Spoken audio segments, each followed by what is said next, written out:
Indiana Newsdesk is made possible in part by Maller Grotner Plummer Attorneys, providing legal services to clients and the community. Maller Grotner Plummer Attorneys, understanding, expertise, results. Bloomington and Indianapolis, on the web at lawmgp.com.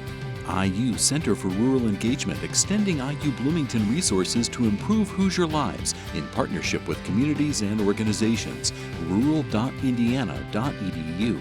Smithville, fiber internet, security solutions, and voice in Southern Indiana. More information at smithville.com.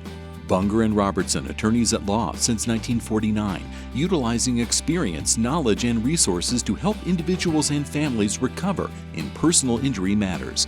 Information at lawbr.com.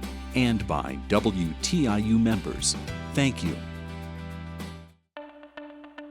Coming up on Indiana Newsdesk. The Indiana University Media School fired its director of student media for not enforcing a directive on news content. I am in a position where I can tell my editors that this is the thing that's been said to me, but then it then falls under their whatever they want to do is whatever they want to do. The school also announced it was ending all print publications of the Indiana Daily Student. Children born during the COVID pandemic are now 5, and some are still lagging behind in social and reading skills. For 18 to 24 months of their lives, they were in kind of like isolated environments. At one early learning facility, teachers are working more one-on-one with kids to help them catch up. And a new poll shows Hoosiers are dissatisfied with the direction of the state and its political leaders.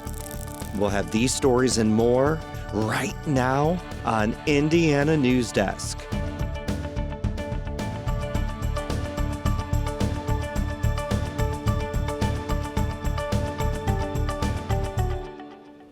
Welcome to Indiana Newsdesk. I'm Joe Wren. For the first time in more than 150 years, Indiana University will no longer print the Indiana Daily Student.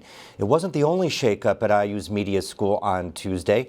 As Ethan Sandwise reports, the announcement came on the same day the school fired its director of student media.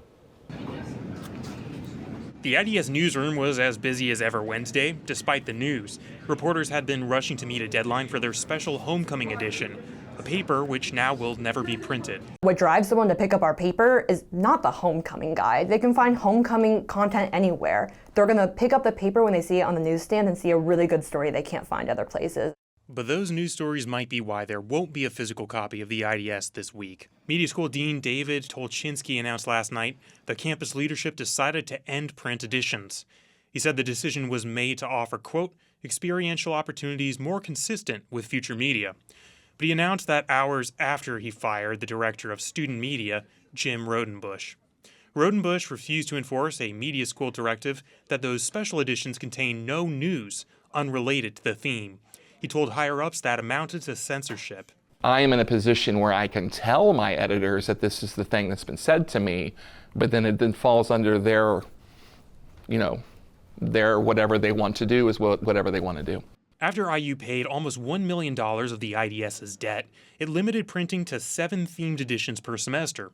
The goal was to cut printing costs and staunch the paper's deficit. Rodenbush says he still doesn't understand why media school leaders chose to enforce rules on what news could be printed.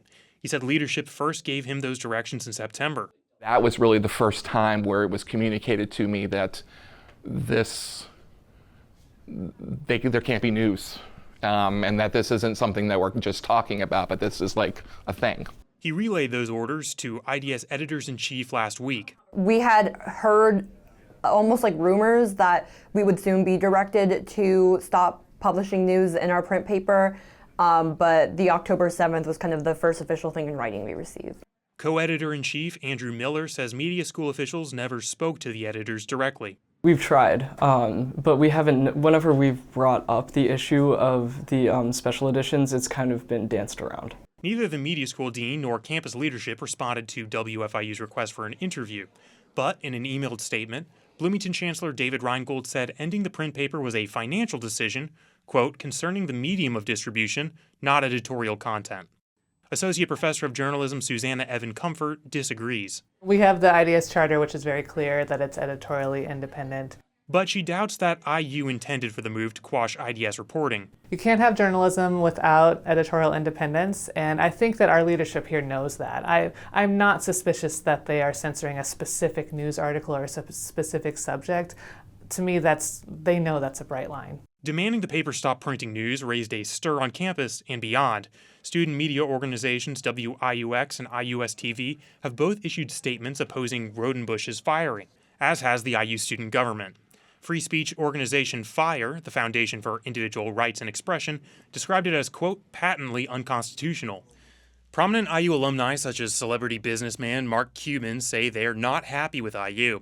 In a post on X, he says he donated to IU to help keep the paper afloat. Veteran journalist Lisa Sorg says she feels ashamed of her alma mater. What I was taught was the press and the freedom to expose and hold institutions accountable is a sacred right, and we should never back down.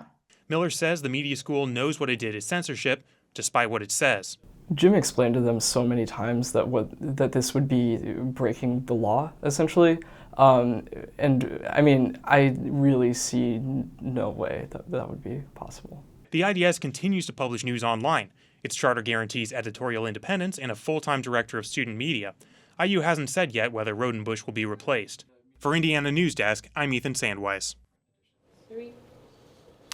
Bloomington police responded to a report of a fight near Upstairs Pub between several people and an unhoused man last Saturday night. As Benta Boutier reports, it's the latest act of aggression towards unhoused people in Bloomington.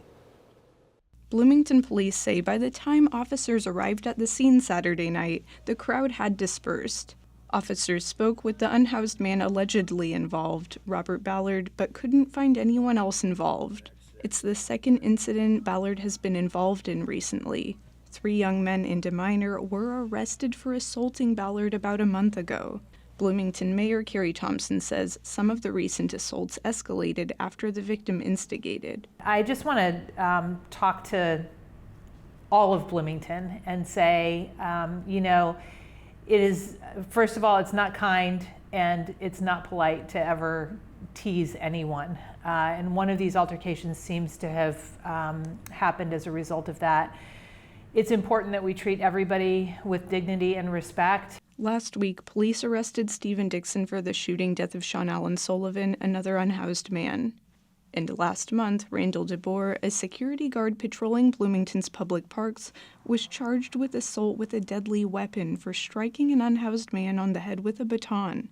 He has since been fired. It is true that several of these victims have been unhoused. We don't believe, however, they're being targeted. She says people should not respond violently to someone that does not pose a physical threat or goad someone who is in crisis. Rather than taunting someone, the kind thing to do would be to call for help. And you can get medical attention or you can call Stride.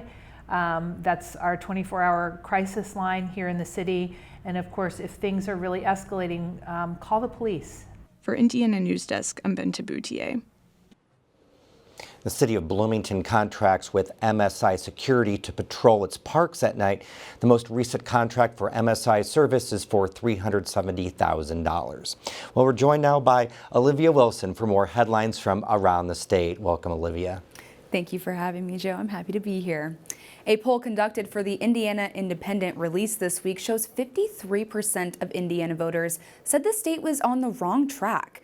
And as Pat Bean reports, support for both parties is waning.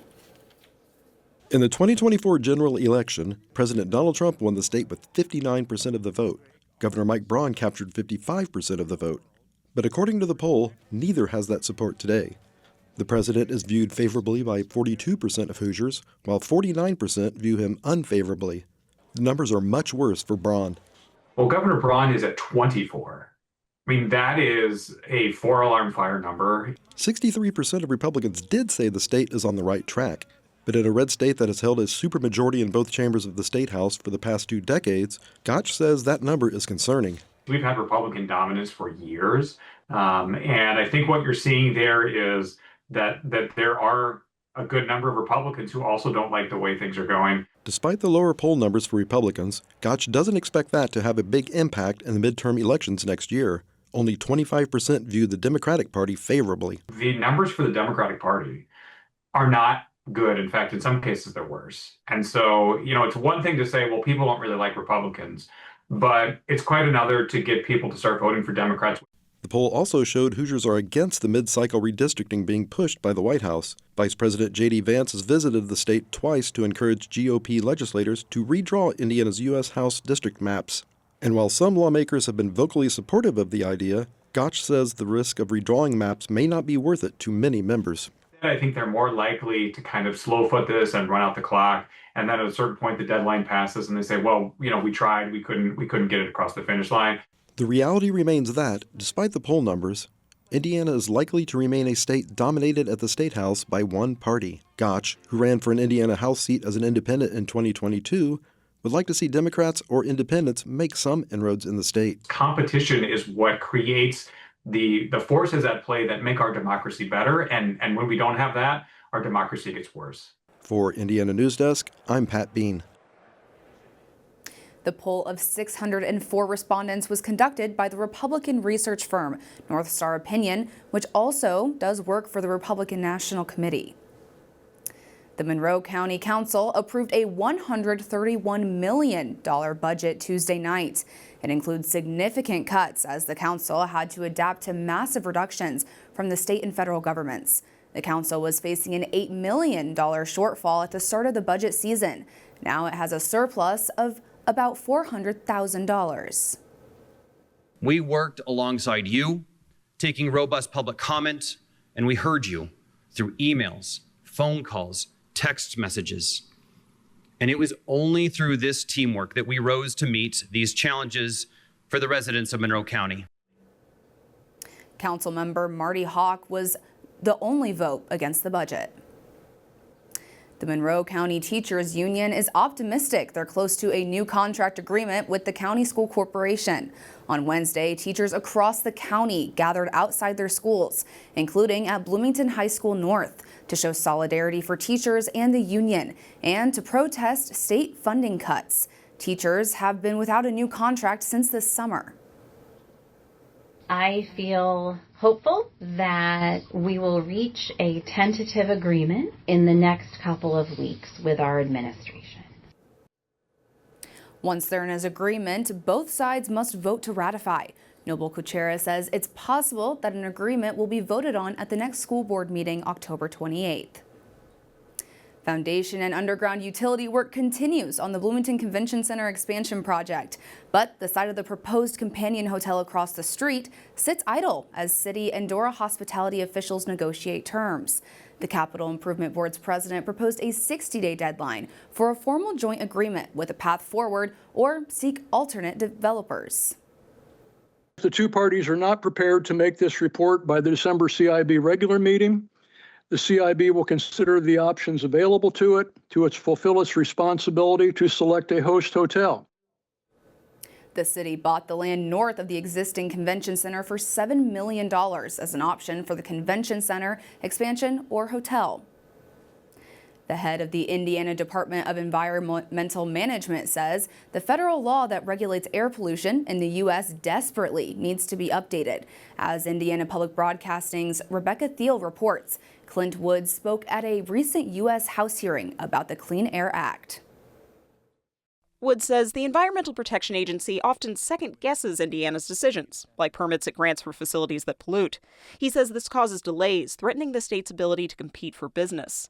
Former EPA Deputy Administrator Janet McCabe says it's the agency's job to make sure things like permitting are done properly and consistently across the country. Especially when members of the public have brought questions to EPA about either whether things are properly explained, whether input from the community has been responded to. Woods says the Clean Air Act also needs to do more to ensure states like Indiana aren't penalized for pollution that's out of its control, like wildfire smoke from Canada.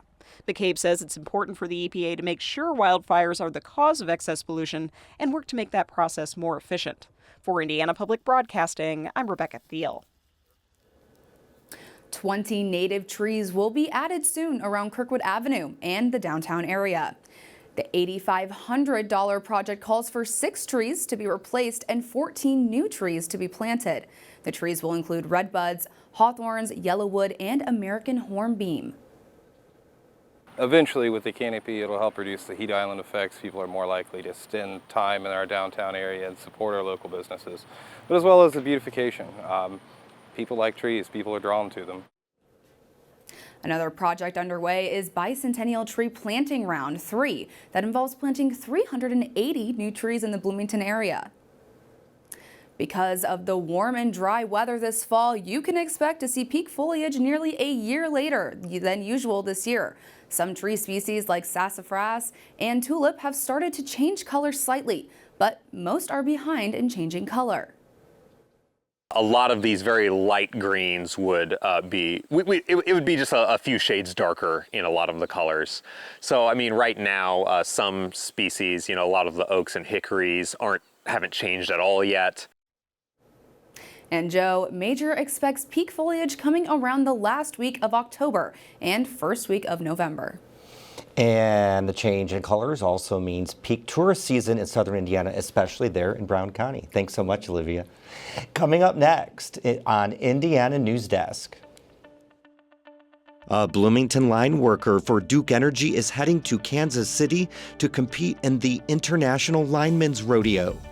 And children born during the COVID pandemic are showing signs of decreased social and reading skills in school.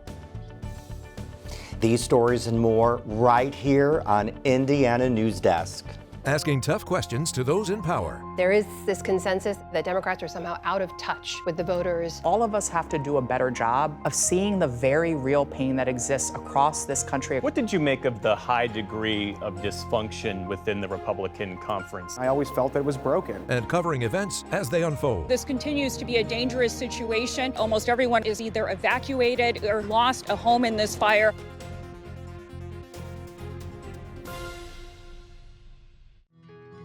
Hello, I'm Todd Gould, Senior Producer Director at WTIU. I've personally devoted nearly 40 years of my life producing PBS arts and documentary films about important stories from Indiana, the arts, history, and people that make Hoosiers great. Despite government cutbacks, we will never stop telling Indiana's stories, your stories. Please donate now to keep this station strong. Become a sustaining monthly member at WTIU.org. Welcome back to Indiana Newsdesk. 5 years after the COVID-19 pandemic, some children are still behind in their ability to socialize and read when they get to school. Isabella Vesperini has more on what teachers are doing to help kids catch up. At the Compass Early Learning Center in Bloomington, kids have plenty of opportunities to socialize, but some are still behind in this skill from the pandemic period. For 18 to 24 months of their lives, they were in kind of like isolated environments where it was just mom and dad, immediate family sometimes for brief periods of time, maybe holidays or things like that. So they didn't have that really big social component where they were able to socialize with others or even be around other kids their age. A study from Nature shows that kids spent more time in front of screens during the pandemic. Increased screen time can result in shortened attention spans. Moore has seen these effects in the classroom. Kids have a harder time transitioning between activities and contributing to large group discussions. Kind of hard to get them to sit and pick a choice and pay attention to that choice, pay attention to something for longer than 3 seconds. To help, Moore and Paxton work with kids more one-on-one to give them more time to respond. Helping kids remember the words they need in a specific context can also improve communication. If they're pointing and they're trying to communicate their wants or needs just by pointing, just giving them the words, oh, I see you're pointing at the milk, would you like milk? Their biggest piece of advice to parents is to let kids have a choice, not make the choices for them. Sometimes families struggle with getting their kids to do certain things. And then it turns into an argument, a fight, and then they get the tablet to get them to stop crying or something. But letting your child choose between positive choices that you're okay with as an adult, instead of saying, what do you want for breakfast? Because they're going to say pizza and you're going to say no, and then you've now got a fight where they're upset and you're upset. Experts say learning how to regulate emotions can then help kids do better academically. The child's not going to meet any academic standards if they can't be regulated in the classroom. And so they're spending a lot of time recognizing that emotion regulation really is the precursor to social skills of all kinds, but then also the academic skills. A recent study from Curriculum Associates found that the percentage of students who enter kindergarten with reading skills has decreased 8%. Some of Paxton's kids are also behind in their reading skills and ability to handle books. Being able to see your name and know that that's your name is definitely something we practice at school. That's something kids aren't coming in with. Paxton and Moore review the features of a book with their kids and help them sound out words. Trammell also recommends parents try to read with their children for at least 20 minutes a day. As a parent, I hear that and I think, oh, just 20 minutes, that's not that much time.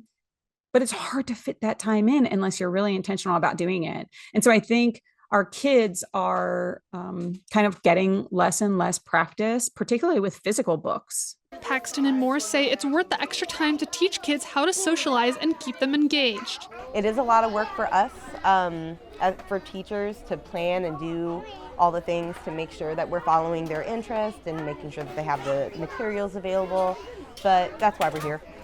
So. For Indiana Newsdesk, I'm Isabella Vesperini. A local Duke Energy worker is one of 12 people from Indiana who's getting ready to compete in the International Linemen's Rodeo this weekend. Isabella has more on how the competition works. Jesse Orr, a Duke Energy line worker based in Bloomington, has spent this week practicing for the competition in Kansas after breaking his ankle 5 months ago. The competition features events designed to simulate line worker tasks, such as climbing up and down poles and stringing wire. This will be Orr's second time competing. A lot of guys, they go to high school and they play sports in high school, and that last game comes and it's super emotional because they never get to compete anymore again. And here I am, a grown adult, and I still get to compete, and that's fun to me. It's going to keep me coming back to doing the rodeo. As a fourth-year apprentice, Orr will have to complete 5 events, including 2 mystery events and a pole climb. Orr needs to climb up and down the pole as quickly as possible without cracking the egg he is required to hold in his mouth. If he cracks the egg, he loses points. Imagine if you're running, right? You're doing some cardio, and you need to breathe really good. You're probably breathing through your mouth, yeah, so you can't do that. Orr is looking forward to the mystery events the most. He finds out what those are the night before he competes. I enjoy the night before, kind of going through the pamphlet and trying to come up with a game plan. To me, that's fun. As an apprentice lineman at Duke, Orr's job mainly consists of changing poles, but there's still overlap between his work and the competition. Even though there is difference between our day work and rodeo, and this is a sport, we're still doing the same things. We're still climbing poles, we're still stringing wire, moving things around, and so just being familiar with the tools, being familiar with our equipment, and we may be going at it with more speed than anything else, but we're still staying familiar with the job. For Indiana Newsdesk, I'm Isabella Vesperini. And the Indiana football team's rise to a national power has paid off for Curt Cignetti. The university announced Thursday it agreed to a new contract with the second-year head coach. Pat Bean has this report. You can cross Curt Cignetti's name off the wish list for high-profile programs such as Penn State, which just fired its coach. That's because, for the second time in 2 years, Indiana University has torn up a contract and upped the ante for the reigning National Coach of the Year. The new 8-year deal will pay him an annual base salary of approximately $11.6 million. I couldn't be more proud to be a Hoosier, and I plan on retiring as a Hoosier. And the way that this state has embraced us and our success in football has meant more to me than anything else. According to the USA Today database of coaching salaries, it would make Cignetti the third highest paid college football coach in the nation, behind Georgia's Kirby Smart and Ohio State's Ryan Day. Cignetti took over a team that went 3-9 in 2023 and led the Hoosiers to an 11-2 record and its first appearance in the college football playoffs last season. He was named the Big Ten and National Coach of the Year. This season, Indiana's off to a 6-0 start and ranked number 3 in the nation, its highest ranking ever. You know, we've accomplished a lot here in a short amount of time, but still have a lot of work to do. For Indiana Newsdesk, I'm Pat Bean. It's homecoming for the Hoosiers this weekend. IU hosts Michigan State at Memorial Stadium on Saturday. The Spartans are 3-3 overall, but 0-3 in the Big Ten. Kickoff is at 3:30 p.m. on Peacock. Well, that's the end of this program, but our work continues online as we cover the news throughout the week at WTIUnews.org. Have a great weekend.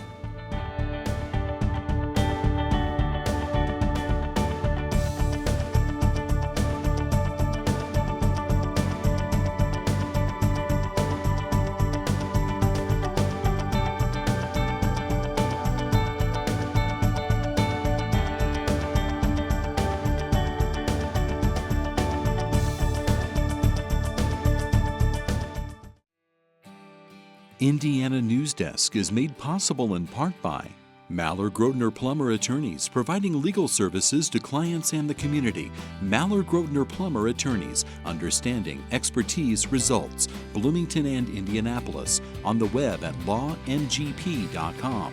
IU Center for Rural Engagement, extending IU Bloomington resources to improve Hoosier lives in partnership with communities and organizations. rural.indiana.edu. Smithville, fiber internet, security solutions, and voice in Southern Indiana. More information at smithville.com. Bunger and Robertson, attorneys at law since 1949, utilizing experience, knowledge, and resources to help individuals and families recover in personal injury matters. Information at lawbr.com. And by WTIU members. Thank you.